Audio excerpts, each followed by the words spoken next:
చాలా చక్కటి అమ్మాయి రావాలని ఎంతో ప్రార్థన జరిగినవి. ఆయన కూడా కనిపెట్టాడు, మోషే కూడా. మరి బాబురావు గారి ఫ్యాక్టరీలోనికి మరి వీళ్ళందరూ చక్కగా వచ్చారు.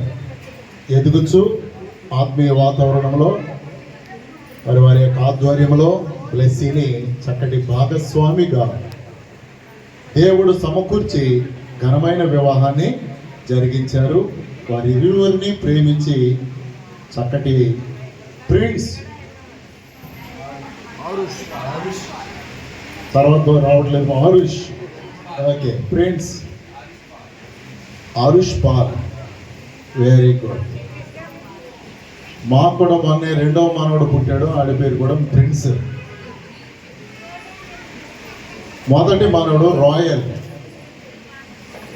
ఒకరోజు పడుకుంటే దేవుడు పేదోళం అనే దాన్ని దేవుడు అన్నాడు, మీరు ఇక్కడ నుండి రాయల్స్, మీరు ప్రిన్స్, ఇంకా పేదోళ్ళు దరిద్రులు అనవద్దని దేవుడు అన్నాడు. దేవునికి స్తోత్రం.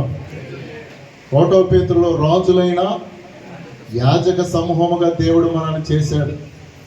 ఎవరో తినలేని ఫుడ్ మనం తింటాం.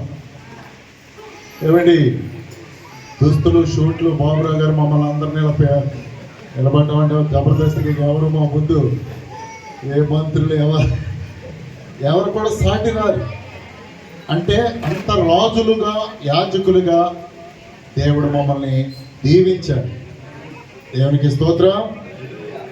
ఓకే.